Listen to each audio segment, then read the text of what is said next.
we do got another thing we got to talk about, man. There was a showcase that took place this weekend. Shout out to the Colorado showcase. All right, that was over. I think it was, like I said, Thursday, if I remember correctly, Thursday or Friday. But interesting scenario out there, man. Obviously, when you talk about the way that they did it, you know, they had a VIP section out there. They had the music bumping the whole time, little lights and stuff. They had a little club scene. I was like, I like this. I could dig this.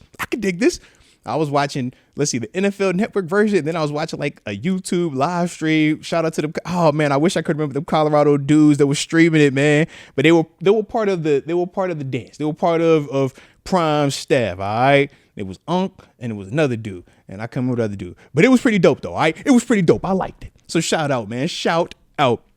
But yeah, man. We got a couple of interesting things that took place though out there, man. Obviously, we know Shedeur went out there and threw in. Some people looked at that and it was like, oh, not good enough. Oh, he doesn't throw the ball hard enough. He doesn't throw the ball far enough. Others looked at it and said, man, he's throwing a nice catchable football, man. I like what he's doing. I like how consistent his mechanics are. We had some Travis Hunter out there. That was a bit of a talk. And then Shiloh. So we got plenty to discuss, man. But I did want to start with the homie, with Shedeur, man, because obviously we know that's the big talk, man, the quarterback. And obviously that's something that we are still very much in need of at this stage, man. So when you're talking about guys like Shedeur, who early on were talked about as potentially being first quarterback, and now Cam Ward has kind of jumped up a little bit more.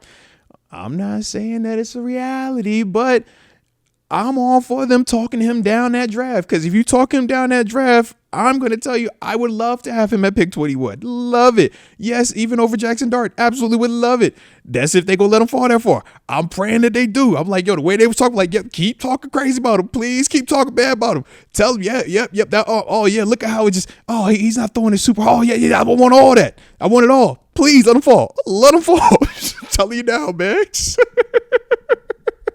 That's all I kept watching, man. That's all I kept thinking to myself. I'm like, yeah, talk about that arm strength. Yep. Talk about the arm strength. I want to hear all that. I know what I watched in the game, but yeah, yep, that arm strength. Oh, yeah, it ain't good enough. No. Let them fall to the teens. Let them fall to the 19. Oh, man. Hey, DC-53, yeah, he pats the ball before he throws it. Shout out to Andre Cisco. I say, Lord. When did that become a thing? Oh, okay. Hey, look. Yeah, let him pat that ball all the way down to 21. Keep patting that ball all the way down to 21. Please. Yeah, man. Yeah. Was definitely one of the ones that I was seeing. I'm like, man, y'all playing around. All right, keep playing if you want to, man. I could assure you he'll look great in black and gold, man. He can pat the ball as much as he want while he dropping bombs to DK and GP, all right? I'm telling you, man. The dude, man, when you talk about what he has grown up around, man, this is a guy that's been professional. He's been living that type of lifestyle with his father, with what he was doing at Jackson State. Then obviously he's been doing at Colorado. This guy has dedicated pretty much his whole youth to this craft. And you can even see how mature he is, man, in terms of how he handles the praise, the criticism. And even when the criticism is just outlandish at sometimes, you're like, so we saying because he pat the ball now, that's he can't get off at the league? Now, we know some of the guys that pat the ball in the league that done got off, but we ain't gonna do that. It's like, that's what we saying now? Like, all right. You can pat that ball all the way down to Pittsburgh, man. Yep. Come on with it, man. Yeah, I was like, yo, this is crazy. I'm like, all right. I mean, I hear it. Because it's the thing, too, as a defender, yeah, we are all taught the same things. When you're doing drops on air, all right, shoulders, fronting off the ball, break, go. All right. So if he pats it, that's a tell. Yeah. It sounds good when you're sitting here in the comforts of your home watching it on television. You slowing it down on camera. All that sounds good. Have you ever been in an NFL stadium and you've been dropping back in man coverage or zone coverage? Yeah, all that patting the ball stuff go out the window, bro. I'm going to tell y'all the truth, man. It sound good, but the way that he make it sound, Andre Cisco, he made it sound like, oh, yeah, I'm going to see it every single time. As soon as I drop it, come, I just, pow, I got you. All right. You play with that what you want to, bro. Yeah, do that what you want to, man. But maybe that's just my perspective. You know, I can't wait to talk to my dog TG about it, man. Gotta hear his thoughts on it, man. But I was a little bit surprised. I'm like, oh, I mean, there's a lot of hills that, you want to plant your flag on, but that's the one. All right. Sure, man. So I can dig it, man. But to me, man, that's one of those guys that, like I said, man, if he does fall down the draft in that first round, for certain, I don't think he gets past 21, man, because we need a quarterback, and he, for certain, to me, is the best option outside of Cam Ward. I'm taking him over all these other guys. Now, if you're comparing Shedeur to Mason, I think that'd be interesting because of Mason's already playing at this level. But at the same time, the beautiful part is when you draft this quarterback, even if he does sit year one, now you still have a guy that's going to be hungry, developed, and ready to rock year 2, 3, and 4. And if you're first round, then year 5 as well, man. So I'm kind of back and forth on that, man, just because I don't think it's realistic that he drops. But the way that they keep getting loud about Shedeur, I'm like, man, let him fall far enough. We won't sit back there and just let that roll. We're going to go and do that, man. We're going to go and get that. Because to me, man, I think that this dude can come in here and be one of our leaders. I think he's already a leader. And I think that that will show even at another level when you get to this part of it. But I also think, man, he's one of those guys that when you talk about your game developing, he's addicted to the craft. You watch him work. And that's the thing that I love. And it's like, man, I'm watching you do this at the collegiate level where you got class. That's the beautiful part about the league, baby. You just get the grind now. So if you were a guy that already loved the grind beforehand, it just becomes even better. Whereas if you were a guy that was half foot in, half foot out, it just becomes even more half foot in, half foot out once you get to this level because you got more time, more resources, more cash on you. But if you're a guy that was already addicted to the grind, not the end part, but just the work part, and from my outside looking in, that's how it looks. And when you see how he's developed, and even the guys that he works with, the QB coaches, the Tom Brady's of the world, obviously who his father is prime time, man, Shedeur Sanders. It's like, man, you're seeing this dude show that he's around greatness. He's around guys that are addicted to the grind, guys that are ready to be great. And I just think that that's one of the things that will rub off on him. So yes, I do hope that he falls down that draft, man. Come on. Keep falling far enough. Hope it's more Andre Sisco's out there talking about him than Darius Slayton's. All right. Y'all see how Darius Slayton was saying. Darius, hey, bro, you hollering about that patent ball you want to. All right. Touchdown. Worry about the dang old pat ball, man. It was crazy, but shout out to Andre Sisco. He was free about that, man. But that was the only thing. Obviously, Shiloh Sanders, man. We know that was another, like I said, situation that was there, man. The big box safety, man, trying to see how fast he could run. Dropped was it 4.52 is what the consensus they keep showing. But we also heard some 4.47s, man. In terms, I know with the live broadcast, and then there have obviously been some rumblings about that since then. But I mean, with his speed, man, I think that's perfect speed. Obviously, we don't have the biggest need because even as I look at our safety position right now, it's like, man, we have Minka, you have Deshaun Elliott. You also got the young cat. Well, he's not young anymore, but the cat that we brought over from Cleveland, Juan Thornhill.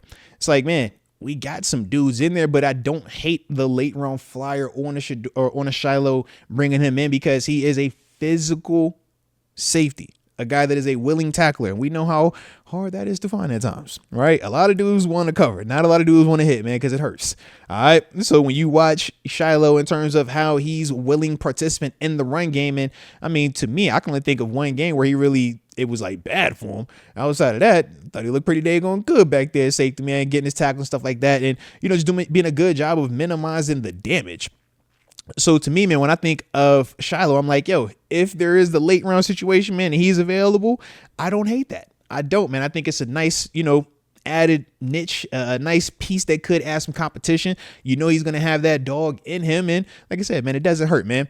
But to me, man, I'm not taking a Shiloh Steelers specific. I'm not talking about any other team. I'm saying for the Steelers specifically, before a 5th round, just because we don't need the position like that, man.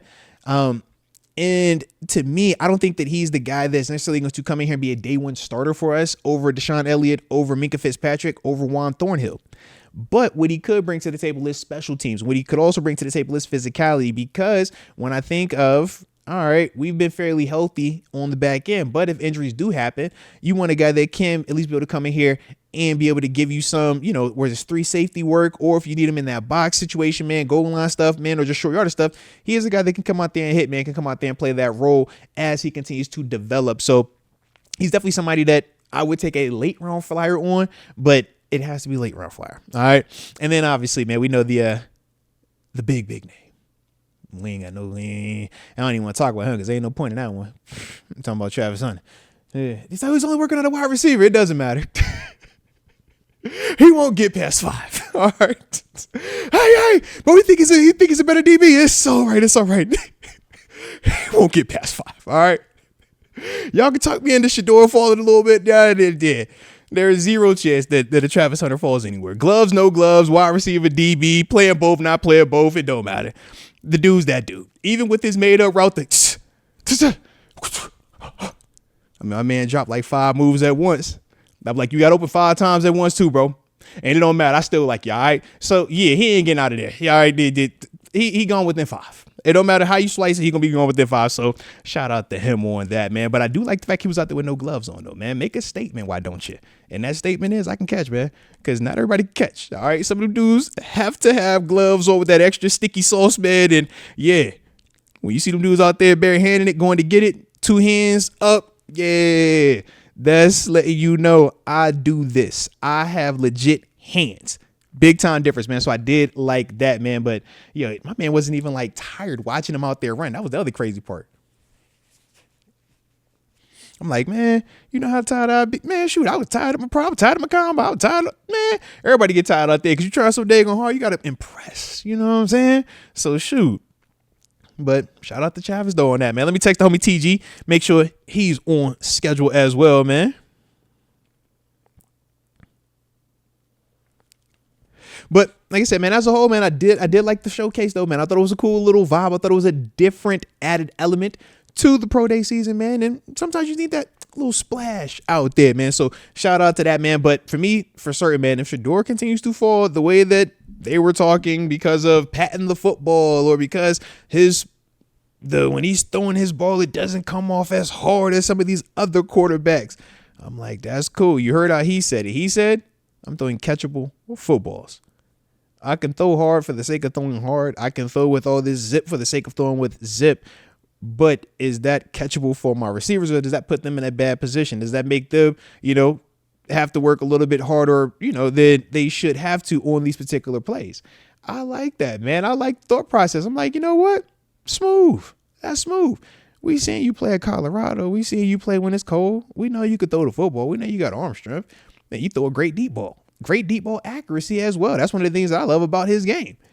But that was very funny, man, to see, how many people start talking about, oh, well, look at you see how the ball just wobble a little bit? Oh, yeah, he ain't throwing that. He ain't got enough zip on it. Do you look at Cam Ward? Look how Cam Ward zips off. I'm like, I'm with you. Cam is extremely talented, man, extremely talented. Not as consistent fundamentally, but extremely talented. And that's why it's like, yeah, man, if you just talking just QB, yeah, Cam Ward. Because you're banking on, if I can get the technique right and all the other consistency things right, he has all these other talented intangibles that should make him a really good quarterback at this level. Whereas with Shedeur, you see him playing completely fundamentally sound. He plays, really mistake-free ball. And these are all the things that you want to see, man. Goes to the progressions, looks really professional out there. Knocks are what? He holds the ball a little bit too long. Not as athletic, right? Not the fastest guy, but does a good job maneuvering through the pocket, man. But for me, man, I'm just like, I want Shedeur. That's the guy that I like, man. So I hope that he does fall. Let him fall, baby. Let him fall. But you already know the drill, man. Don't forget to hit that like button one time for the culture and subscribe if you are new to the channel. And yeah, that was pretty dope though, man. Pete Noriega Rooney says Cam Ward ain't better than Shedeur. Cam was a 0-star coming out of high school. No, I'm with you on that, man. He was a 0-star, but the thing that was dope about Cam is this. You look at his journey, and you look at how he's had to improve everywhere, and you look at what he did in Miami, man. Brought that program back to the light, man. So, trust me, as much as I'm very biased towards Shedeur, like I said, Deion Sanders is my favorite football player, man. That's the reason why I was a Cowboys fan growing up, wearing 21 with a bandana on my head, high stepping, man. Like, love prime. Hey, man, I'm even at my big age of 37. I'm the nerd that when anytime prime time even looks on my story, or if I see his name so I'm like, oh my god, I screenshot it still because I'm big. Like I'm like, yo, it's prime time. I remember the first time he started following me on Twitter, man, I lost one. I was like, oh my god, it's prime time. What? So yeah, man, shout out to the dudes, man. And like I said, I don't know if they'll ever do it again, but I screenshot it. I got mine. I know it. So man, I'm just telling you now, man. All right. But to me, man, and I get the whole fumbling problem, the Cam Ward thing. Yeah, if you want to, get enamored with that, cool. He carries the ball low. It happens. But you look at everything else he does well, and you tell me what these other guys that don't fumble the ball as much, but don't produce as much either, which one would you rather have? If you plan not to lose, sure. If you plan to go get it, that's the guy that's going to go get it. I think it's a different approach. Whereas Shedeur, I would say this, man, Shedeur is more of I'm not going to mess it up. I'm still going to go get it, but I'm wired a little bit more within the framework of the offense. Whereas Cam Ward is like, bro, I'm going to get this. I'm going to get this now. And he has the time to do it. And that's part of why people like him as much as they do, because at that position, you do want to see that dude that can say, you know what, man, throw that thing 70 on a rope. I don't care. Go get it. Go F your coverage. That's what Cam Ward be on, man. Shedeur is more of a, man, I'm going to cook you, and I can go hit that deep shot. But I ain't trying to dagger that. I'll take this, and then I'm going to go get that. Cam is like, man, I'm off the bus. I'm going to get that one. I want that one. It's like, so to me, man, I think it's just a different of, mindsets, a difference of philosophies with that. Both are highly successful, though, and that's why both of these guys are talked about going either one, or one of these dudes are going to go, they're back-to-back, 1 and 2.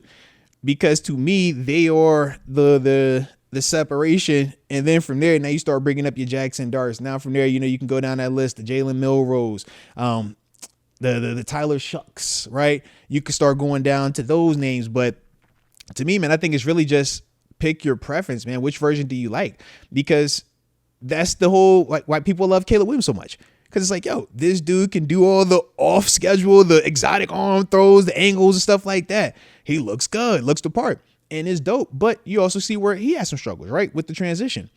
Whereas you look at some of these guys that are a little bit more buttoned up, a little bit more fundamentally sound. It's like, all right, you can have success, but you got to get in the right system, obviously. We do know that. And I think that if you're a team that's going to be a little bit more dependent on that quarterback being a superstar, Cam Ward gives you a little bit more of that, I think, off the bus. Whereas Shedeur, I'm like, man, if you want that dude to have that nice smooth takeoff, and then from there we cooking everything going how it's supposed to, that's the Shedeur approach. But I think they're just different, like I said, man, in the sense of what you're going to get early on from those dudes. But to me, like I said, man, I like what Shedeur brings to the table, man. But I can't just completely just poop on my man Cam Ward. I'm like, Cam nice, man. Cam know what he doing. So shout out to them dudes, man. Shout out to them dudes, man.